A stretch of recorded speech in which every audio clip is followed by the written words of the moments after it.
to shake off this four-game losing streak, at least till the Pittsburgh Steelers get here on our bye. And I've been back and forth up 95 to MetLife Stadium the last couple weeks. I prefer Springsteen engagements there to bad football at this point. This guy's watched a lot of bad football. He's covered the Jets for many, many years. I had a chance to have a little dining experience with him at the MetLife Stadium while we watched the Giants win and then the Jets win. He is Rich Cimini. He has covered the Jets for many, many years, now with ESPN and the worldwide leader. And you can follow his journey out on Twitter, as well as some Syracuse basketball, no doubt, at Rich Cimini. That's Cimini out on Twitter. Rich, pleasure to have you on, man. I appreciate you making a little time. And, a lot of bad football. This Jets team's not very good, but certainly good enough to get it done on Sunday, despite having two quarterbacks and missing a bunch of players as well, just like the Ravens.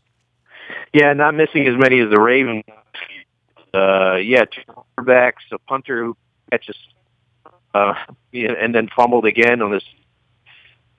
Just it was kind of a weird game on Sunday, but the Jets defense played exceptionally well, and I know Joe Flacco contributed to that with a couple of picks, but I think the Jets have flickering hope still this season. Really? I mean, you see hope, coming out of 1-5 and 2-5. The quarterback thing there won't go away, right? I mean, Geno Smith now with the knee situation. I found the Fitzpatrick post-game presser, you've been covering this a long time, that was as bizarre a veteran quarterback press conference as I think I've ever seen. It was really surprising, Nestor, because, Fitzpatrick has always been a very team-oriented guy, a team leader, and, he obviously was emboldened by coming off the bench to lead that victory, and he was defiant. He was in a frisky mood, and, for your listeners, just to read, he came out and said, sometimes in sports, when your coach, your GM, and your don't believe in you anymore, you have to just believe in yourself. And, he was basically calling out the Jets hierarchy and obviously very angry that he was benched in the middle of the week. And it was really surprising and a little disappointing, actually, because, I thought he would be more of a team guy, and I thought those comments were out of character for him. Well, the whole thing was acrimonious, right? Like, I met him at the Ed Block Awards back in March, and, and he knew Dennis Pitta, and they're from that part of the world, and, there was, he's clearly a very smart guy and clearly, bent on leadership and all that. But for 6 months, they fought with each other, and then they're going to have Kumbaya sign on the dotted line for basically a 16-week rental program. And, there was never a good vibe between him and the team, right? Well, there was last year, but you're right. I think probably some residual feelings from that protracted contract situation. That was just like the dumbest contract situation. He wanted to go back to the Jets, and they wanted him, but yet they did this crazy dance for about 6 months before he did a one-year deal for $12 million. And I do think there were some lingering feelings from that. And look, I like Fitzpatrick. Good guy. He's a good leader. He was very good for them last year. But when you're 1-5 and you have 11 interceptions in 6 games, it's hard to defend. You don't deserve to be the starter. So, I don't know what he's, moaning about. He deserved to get benched. Not that Geno Smith's any better. I'm not a Geno fan. I don't think he's the answer. But when you're 1-5, you got to do something. Well, and they're 2-5 now, and will this be some sort of spark of life for them? They beat a bad football team, and the Ravens are a bad football team right now by their own admission throughout the clubhouse. Nobody is being unrealistic about what's happened to them over the last month. Yeah, I do think there is. I think there's a spark there for Jets a little bit because their defense played really well. I still think they have some issues on offense, starting at quarterback, of course, but I think the thing they have, their best friend right now is the schedule. If you look at the teams they have playing coming up, they play at Cleveland, then they go to Miami, and then they come home against the Rams. So, and then they have the bye week. So the next 3 games are winnable for the Jets. And they probably deserve to have a break. The first 6 games were brutal. They took playoff teams from a year ago. they're catching a soft spot in the schedule now, so I think that's one of the reasons why they're starting to become optimistic again. Does Fitzpatrick just start, straight away at this point, no matter what happens with Geno Smith, based on how he played on Sunday and the fact that they got $12 million in him? Or do you think the press conference creates sort of bad mojo this week? I think it all depends on the severity of Geno's injury. I mean, if he could practice on Wednesday and not miss any reps, I think Todd Bowles will probably stick with Geno. He didn't do anything in his 24 plays on Sunday to lose the job. If you were to Fitzpatrick, I don't know. To me, that's just a flip-flop. Todd Bowles has got to be decisive here. I mean, Geno for a reason. He benched Fitzpatrick for a reason. I mean, Ryan came in and led the first drive was nice. I mean, right for a touchdown, but after that, they kind of weren't that great. So I think personally he'll go back to Geno if he's healthy. That's the big question. If he's Rich, for the Ravens, I mean, you don't see a ton of them, but you've seen a ton of them over the last 10 years to know what Harbaugh's about, and Ozzie and Joe Flacco at this point. We're really reeling here at this point, certainly coming off the 5-11. The amount of veteran players that the Ravens went into battle with this year, whether it was Suggs and Smith and Yanda, Ben Watson was brought in, Weddle, all of this 30-plus club, this is still a young man's game. I don't think we can be shocked that all of the 30-year-olds have not held up through the middle of the season. I think they'll get Steve Smith back. I think they'll get C.J. Mosley back at some point, and he's in the under 30 club. But right now, the Ravens are teetering, and they haven't lost 4 games in a row under Harbaugh ever. And Flacco feels a little flustered at this point. And the one thing I tweeted in the second half when the fans are, fire the coach, bench the quarterback, all the usual nonsense that you're quite used to following the Jets all these years, Rich. The one thing I would say, there were no receivers open, and Brashad Perriman was sort of hanging head in the locker room after the game and sort of slinked out the side door. He was the intended target on both of the interceptions. Flacco sort of rolled them under the bus on one of them, saying, you got to come back and make a play on the ball. You went a little too deep on it. But the draft picks have not worked out for Ozzie. I mean, there's responsibility for Ozzie, for Harbaugh, for Flacco, and Bashadi's not a guy with an itchy trigger finger, but the fans are getting restless, and the noise is getting noisier, and we're not used to 5-11 football seasons around here, Rich. Yeah, well, I mean, I respect the organization. I think Ozzie's great, and I think they're a welcome team, but, you make a good point. They do have a lot of older players, much like the Jets.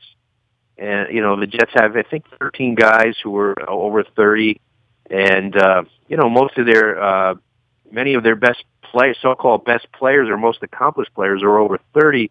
And that's always dicey. You get these injuries. So the Jets have had guys like the Ravens have had guys. When you get older 30, you get the hamstrings and so forth. And the Jets have a few of those guys now who are Nick Mangold in the game gets hurt again yesterday. They've had David Harris hurt this year. They've had Darrelle Revis hurt. Eric Decker's out for the year. So yeah, when you go into that win now mode, you better win now. Because if you don't, you have to retool. And I think the Ravens have a lot of retooling to do. I think they have the right guy in Ozzie Newsome to do it. But if they go 6-10 this year, I mean, how many coaches can survive 5-11 and 6-10 back to back? Well, I mean, for Ozzie, this all falls on the draft as much as he's been pretty deft at signing veteran guys and getting them onto the field. The drafts the last 5 years around here, Mosley aside, have really stunk. And they've had real trouble getting first and second round draft picks onto the field and playing at any sort of level, whether it was Matt Elam or Sergio Kindle or Arthur Brown or Terrence Brooks. It has been very, very sticky around here from a talent evaluation standpoint. And I don't think that's lost, on Bashadi or Ozzie for that matter, because these guys aren't getting to the field and playing. Yeah, I don't know Bashadi and how vulnerable he is to public sentiment and public pressure. I know the Jets owner Woody Johnson often makes decisions based on which way the wind is blowing. So which is not a good thing. I mean, so that's why I'm curious if the Jets only win 4 or 5 games this year. I'm curious to see what it would mean for Todd Bowles. I think he would not get fired, but some owners are impulsive. I don't think Bashadi falls into that category. He doesn't strike me as that kind of guy. But if there's some empty seats, that's usually outside. If they're playing week 14 or week 15, and there's a whole bunch of empty seats in Baltimore, that sends a loud message to ownership. Well, we had empty seats here for the Raiders game. We had empty seats here for the Redskins game. Now we saw the Steelers and the Browns coming here next 2 weeks. Rich Cimini covers all things Jets for ESPN NFL Nation. How many years you covered the Jets now? Has it been a quarter century? Seriously. Oh, yeah. It's been more than that. 1989 was the first year I did full-time. Man, I got to tell you, I come up there for Springsteen a couple times back in August, and I was there for the Giants last week and the Jets this week. I don't know that that's ever been done before. I don't know that that'll ever be done again. Not many teams play those two teams in Giant Stadium or MetLife Stadium in the same year, let alone back-to-back weeks. It's been fascinating to see the two different fan bases, the way the stadium goes from blue to green and back again, and the seats. But I'll say this, boy, the Jets feel like a sick sort of franchise right now. I mean, it almost feels like they miss Rex Ryan a little bit. Maybe from a reportorial standpoint, you do as well. But there was some energy around Rex, for better or for worse, that I really felt like was missing on Sunday. Yeah, but it happened in 2006. The Chicago Bears back-to-back games in Giant Stadium. They did. Okay. That's good to know. Yeah, it happened in 2007 too with the Eagles, but they had a bye week in between. So. Just a little historical stuff. Good, I appreciate that because I was wondering. I really was. Yeah, as for the Rex, the Rex had to go. I mean, Rex was great from a media standpoint because he filled up our notebook with a lot of nonsense, but it's were a clown. They became a parody. So they had to do something. Todd Bowles, I know he's going through a rough patch now, and Mike McCagnon, the GM, they're smart adult people who are not going to react to the whims of the fan base, and so they're a better run organization now than they were under Rex Ryan. I know the record doesn't show it right now. They did go 10-6 last year, so I kind of disagree with what you're saying.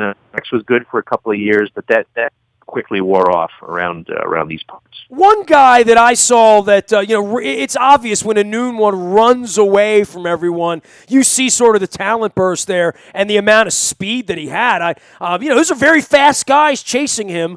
He's fast as hell, man. It surprised me because he's been a possession receiver most of the year based on his yards per catch. And I was surprised that he ran away from those guys. I just didn't think he was that kind of wide receiver. Now, he's a good player, an up-and-coming player, but a speedster is never the word that I associated with him. But, look what he did. I mean, that was a 7-yard curl route, and he took it 69. It was really, to me, it was the biggest play of the game because the Jets were on the verge, starting to get, angry, and they were losing 10-0, and that was about to get away from them. So I thought that was the biggest play of the game. Rich, I appreciate the time, man. It was great dining with you. Appreciate you coming on, and I've been following your work forever now. At least I know how to pronounce your last name, and we'll be following you on Twitter with the JETS Jets. All right, thanks, Nestor. Appreciate it. Rich Cimini from ESPN. You can follow him out on Twitter as well. It's CIMINI, and he is at ESPN NFL Nation as well. You can find me out in the Buy a Toyota Audio Vault 24 hours a day from anywhere in the world on your mobile device by downloading the TuneIn radio app. We do come in crystal clear, even out on Long Island and over in the swamps of Jersey. The morning newspaper ships to your email inbox digitally from anywhere you are. It's all brought to you by Planet Fitness and PlanetFitness.com.